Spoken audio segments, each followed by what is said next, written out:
Manny, a man of 46, sat in his wheelchair, a silver glint in the harsh light. He was waiting for his friend, his partner in life, his furry shadow, Ding-Dong. Ding-Dong was a ding-dong, a term used for a mixed-breed dog, with a patchy coat of brown and white, his tail wagging furiously as he bounded down the narrow alleyway. He was more than a dog to Manny.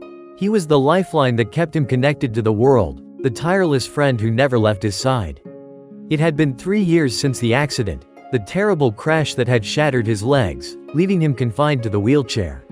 Manny remembered the despair that had engulfed him, the fear that paralyzed him more than his broken bones.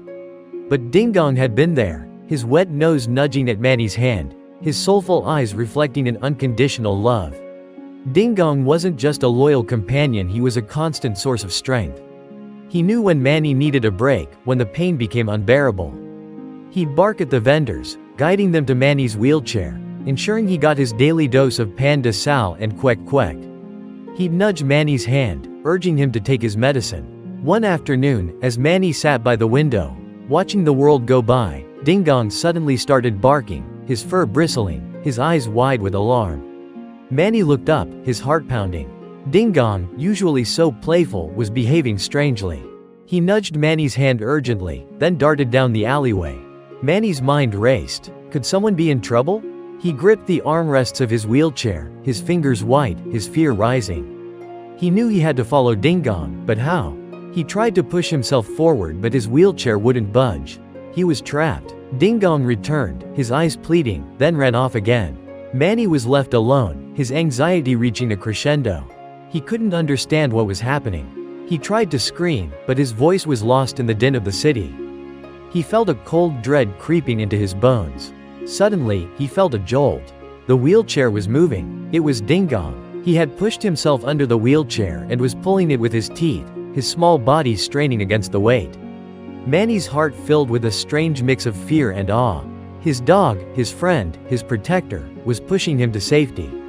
He followed Ding-Dong, the wheelchair rumbling over the uneven ground. Ding-Dong led him through the maze of alleys until they reached a clearing.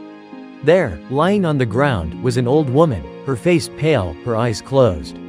Manny recognized her as the vendor who sold him kwek-kwek every day. She had fallen and hurt herself. Ding-Dong stood guard over her, his tail wagging faintly, his eyes reflecting a sense of relief. Manny, his heart swelling with gratitude, knew he owed his life to his dog. He was not just a friend, he was a guardian angel, a faithful companion who had saved his life, and now the life of someone else. He looked at Ding-Dong, his eyes filled with tears, and whispered, "Thank you, my friend. You are more than just a dog.